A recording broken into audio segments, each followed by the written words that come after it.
Bonjour et bienvenue. Dans cette vidéo, nous allons expliquer le principe de la régularisation de certaines charges au moment de la clôture de l'exercice comptable. Pour cela, nous partirons d'un exemple simple afin de voir les différentes écritures et l'impact de celles-ci sur les comptes annuels.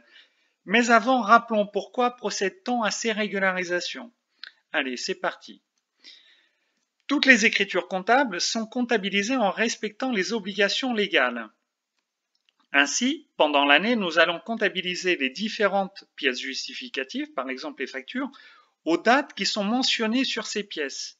Cela a pour conséquence de rattacher la totalité de la charge à l'exercice en cours, sans tenir compte si l'opération concerne l'exercice suivant ou pas, par exemple une assurance annuelle. Le principe comptable d'indépendance des exercices va nous obliger, au moment de la clôture, à identifier les charges qui ne couvrent pas la même période que celle de l'exercice comptable et à comptabiliser une écriture d'ajustement permettant de rattacher à l'exercice en cours uniquement la charge qui le concerne. Cette écriture va générer ce que l'on appelle une charge constatée d'avance, ou CCA, que l'on va inscrire à l'actif du bilan.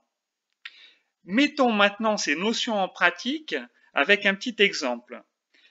Le 1er avril, la société SARL Acheteur reçoit une facture concernant le contrat de maintenance annuel pour un montant de 14 000 € hors taxe. Dans un premier temps, analysons d'un point de vue économique cette facture.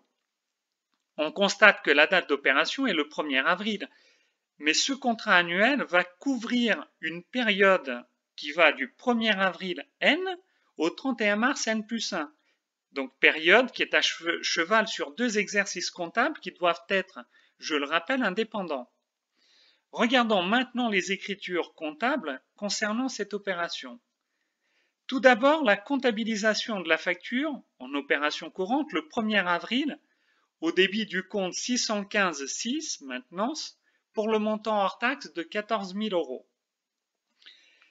Au moment de la clôture, on va régulariser cette charge, dont 3 mois concernent l'exercice suivant, c'est-à-dire janvier, février et mars N+1. Pour cela, nous allons créditer le compte de charge 615,6 maintenance pour le diminuer, correspondant à la quote-part concernant N+1, soit 3 500, et débitons le compte 486, charge constatée d'avance, qui apparaîtra à l'actif du bilan. Prenons maintenant le temps de regarder le grand livre du compte en question, c'est-à-dire le 615.6, maintenance. Qu'est-ce qu'on constate? On voit que l'on a 14 000 au débit, qui correspondent à la facture comptabilisée le 1er avril, et au crédit de ce compte, on a bien les 3 500 correspondant à l'écriture de régularisation de clôture. Par conséquent, le solde est débiteur de 10 500 et représente bien la charge de l'exercice N, correspondant à 9 mois sur 12 de la maintenance.